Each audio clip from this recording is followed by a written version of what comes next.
So I just watched Hazbin Hotel for the first time. I know, late to the party as always. But of course, I've been well aware of Hazbin Hotel for years. This immensely successful adult animated series began life as an independent pilot released on YouTube back in 2019 on the channel Vivziepop. In the nearly 5 years since then, that pilot episode has earned over 113 million views. As a wise man once said, "That is not a small number!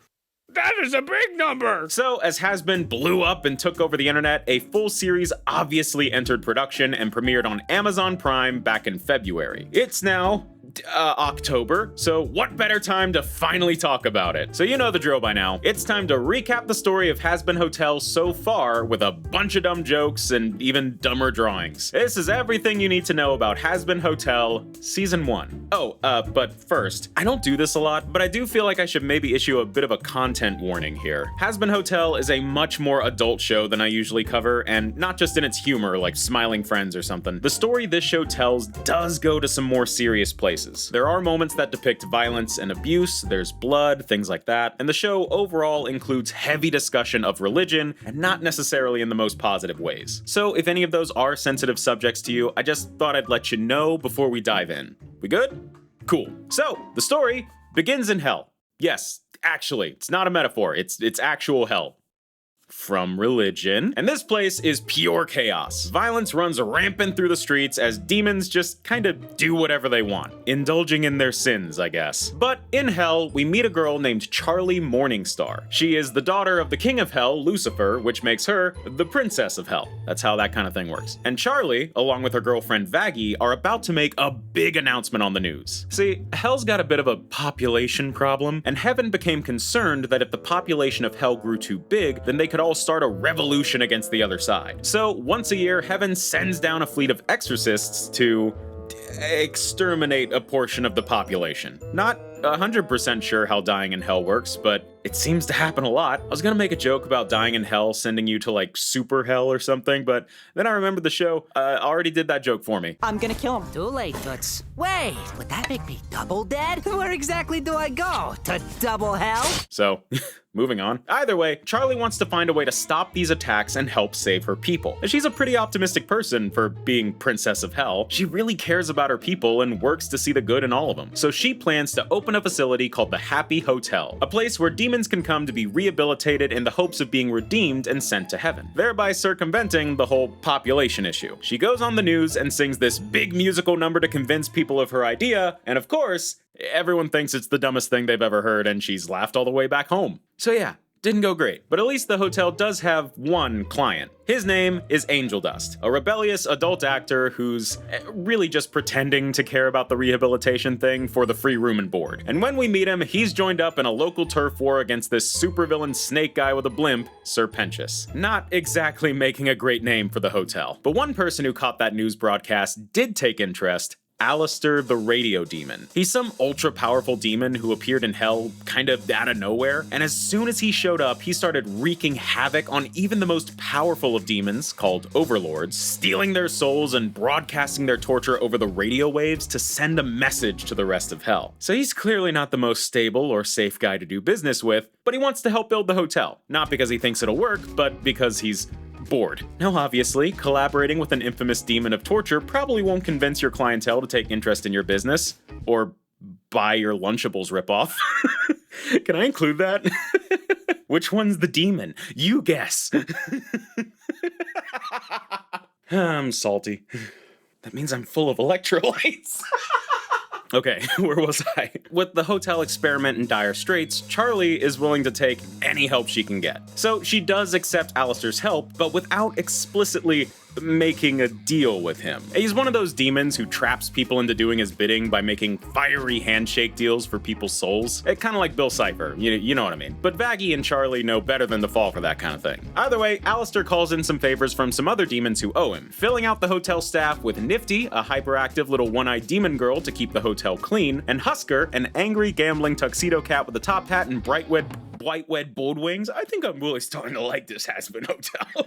An angry gambling tuxedo cat with a top hat and bright red bird wings who Alistair brings in to manage the front desk/bar. And just as our little Panic at the Disco looking ass cast is complete, Serpentius shows up to seek his revenge on Angel Dust. But then Alistair's just like, ooh, fun. Oh.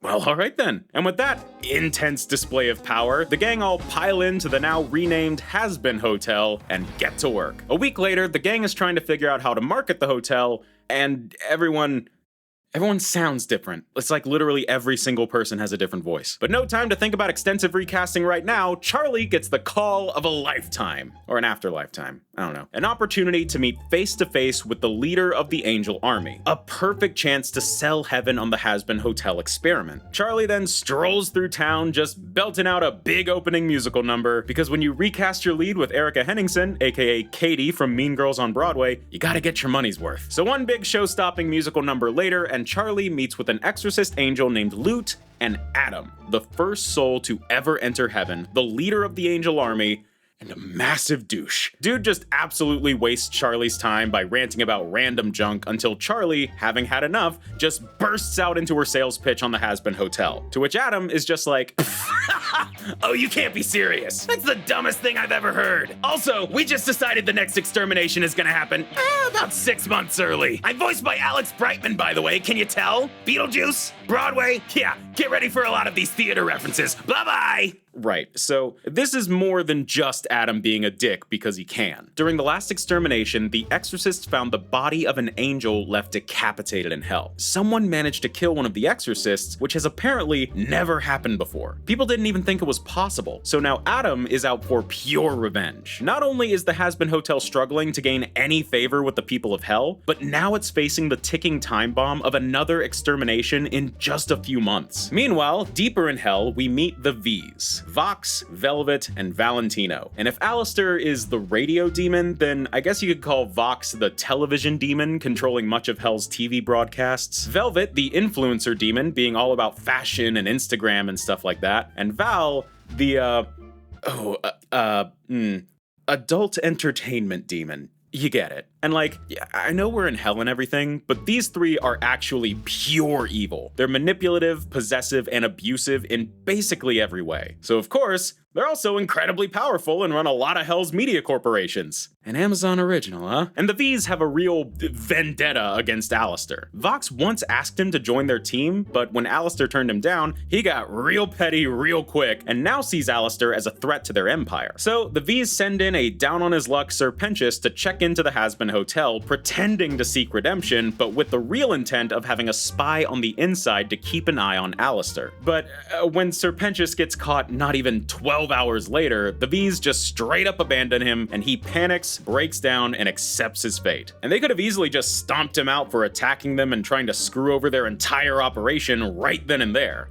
I mean, they definitely thought about it. But Charlie's like, yeah, okay, so you've tried to kill us twice now and tried to destroy our noble cause from the inside out, but you were also really bad at both of those things, so I really just can't see you as a threat. Charlie truly believes that you gotta allow demons the chance to redeem themselves. That's the whole point of the Hazbin Hotel. So she allows Serpentius to stay at the hotel as long as he really commits to rehabilitation. And he does. Give him some credit, he really does. So now the Hazbin Hotel has gone from 1 resident to a whopping 2. But hey, that's a start. Better than nothing. But after that stunt by the V's, Alistair knows people are onto him. So he prepares to go to a completely unrelated meeting. A meeting of various sovereign overlords of hell to discuss what to do about the upcoming extermination, which quickly devolves into an argument between the leader of the meeting, an angelic arms dealer named Carmilla Carmine, and one of the V's, Velvet. See, she struts in and just tosses the head of that dead exorcist on the table, saying if they can be killed, then they should fight back. Carmilla and the other higher-ups reject this outright, but Velvet starts prying, insinuating that they know more than they're letting on.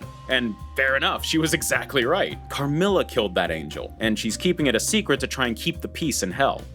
ironically. She's also voiced by the original actor who played Mimi in Rent. I can't not say that. Instantly recognizable voice. Alistair just sits back and takes all this in, picking up all the useful information and just tucking it into his back pocket for later. But revelations aside, tensions are growing between everyone at the hotel, particularly between Angel Dust and Husker. And again, this is where things get a little more serious. These two haven't really been getting along. Angel keeps trying to hit on Husker, Husker keeps rejecting Angel and calling him fake, which really gets to Angel. Come to find out, Angel has been suffering for years at the hands of his boss, Valentino. Remember him from the V's? Angel isn't just one of Val's star actors, Val owns Angel. They made a deal for Angel's soul, and now Angel is trapped in this contract with Val, and Val is horrifically abusive towards Angel. As a result, Angel leans into this persona he plays as a means of escape. He self-destructs in the hopes that ruining himself might help him get out of his deal with Val, like he might lose interest. And when Angel finally opens up to Husker about all this, Husker admits that he used to be an overlord too, but he let his addiction to gambling control him, leading him to bet his soul in a deal with Alistair and lose. So while they're obviously not identical situations, he knows what it's like to be trapped like this, living with regret. And at last, the two are able to finally bond and understand each other, while, of course, playfully calling each other losers and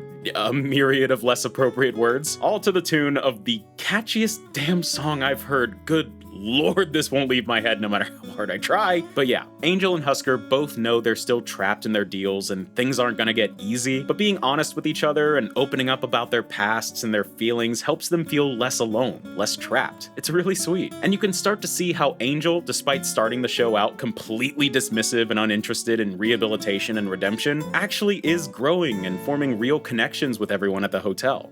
Oh, and then they get attacked by a bunch of shark guys and they blow them all to pieces. I love this show. But as the months keep passing by and the hotel fails to bring in any more clients, Charlie is starting to freak. With few options left, she goes to her dad. Yes, her dad, aka Lucifer, the King of Hell. We're talking about the demonic ruler of the underworld.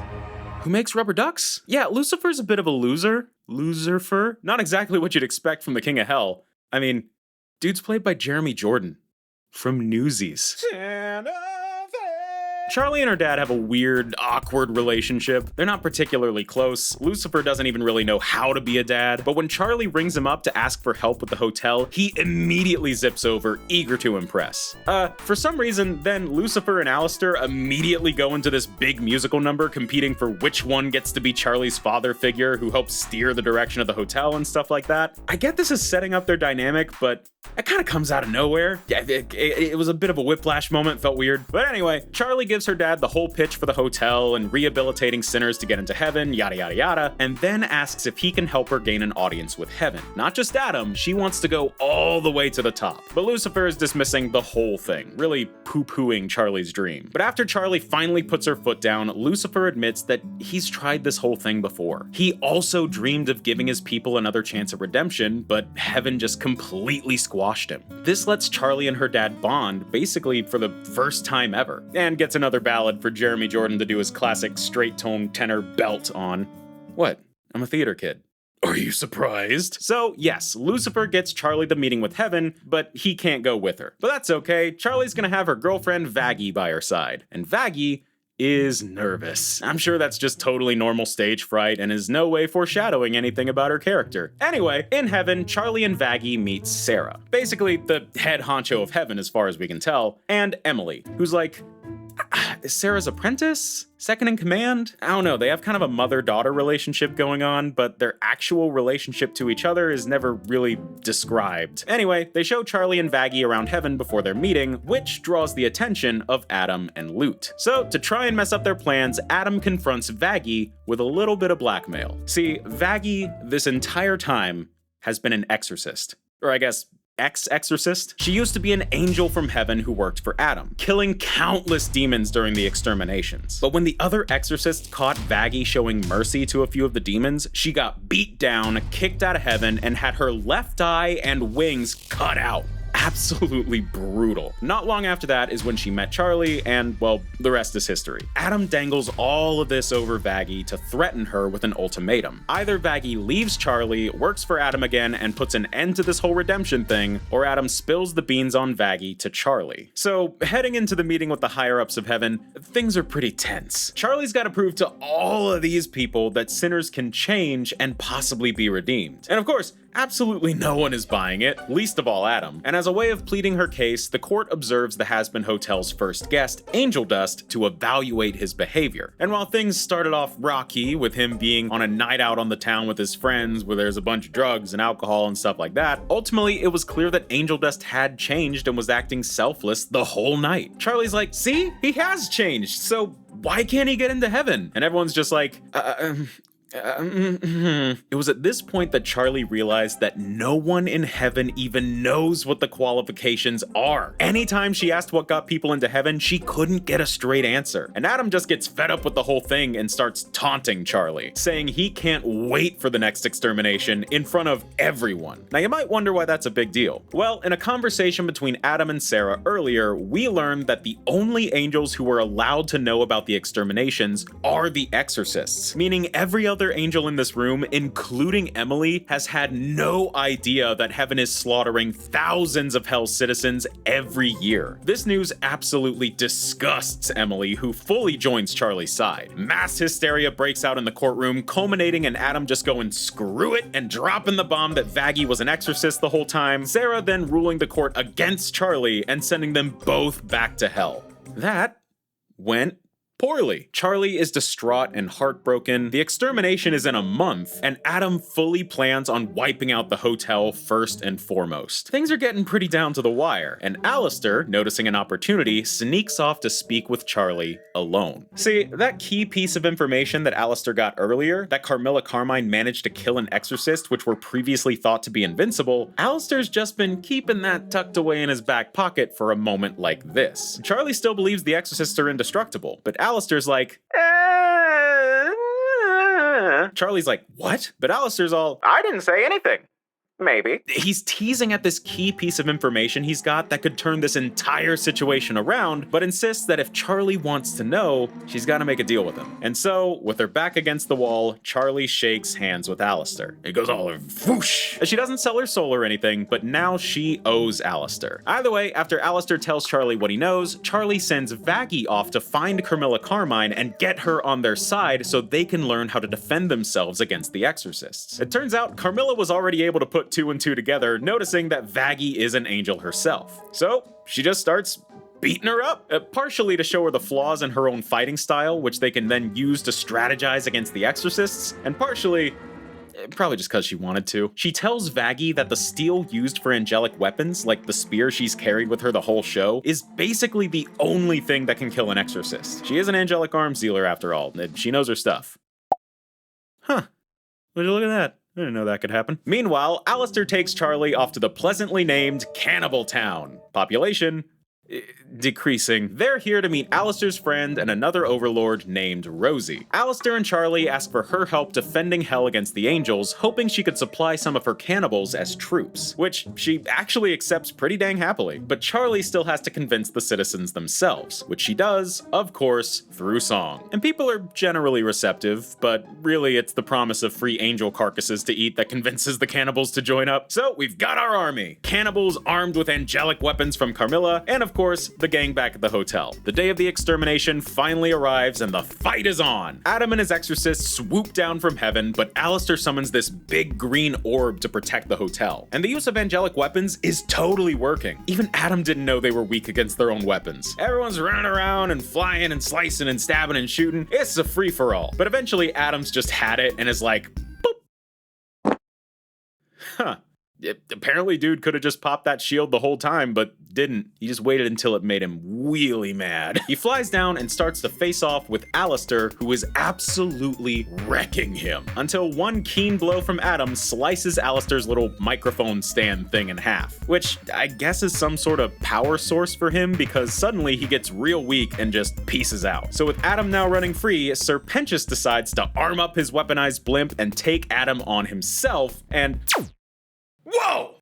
Well, that's Serpentious gone. Wow. Wiped out in a literal millisecond. And this sends Charlie into a rage as she summons her demonic powers and takes the fight straight to Adam. She gets a few good shots in, but Adam is too strong to fight alone. That is until Lucifer shows up at the very last second to join the fight. And that solid right hook Lucifer lands actually exposes Adam's human face under his, I don't know, angel mask? Was it always a mask? I swear I saw the shot and got confused.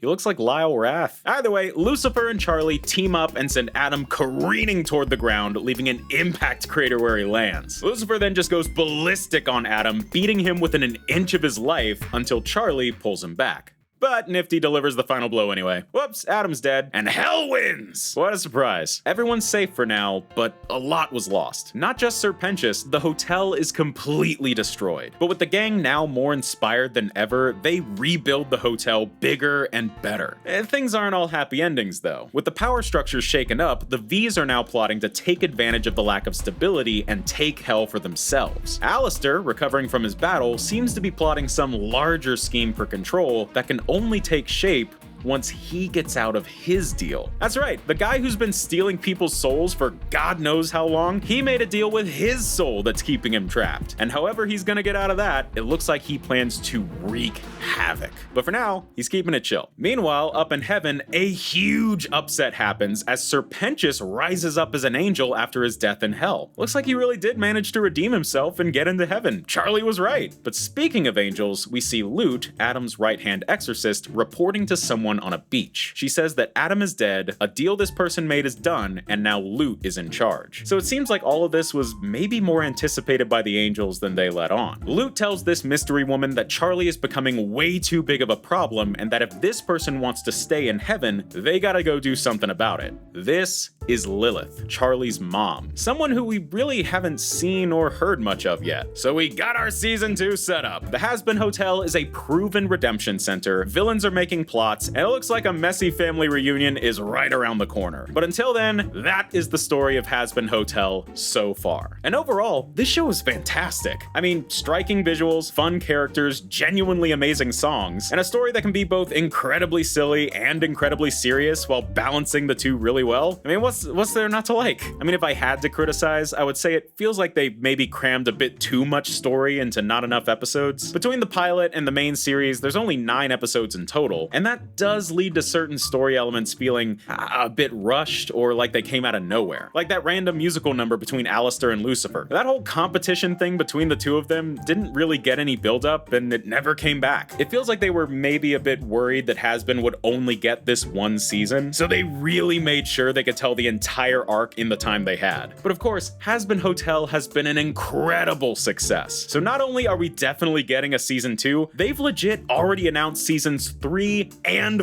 4 are in the works. So strap in, I guess. We got a lot more Hazbin Hotel coming our way. Oh right, this is a Hazbin video. I should probably swear more. Piss. Am I doing this right?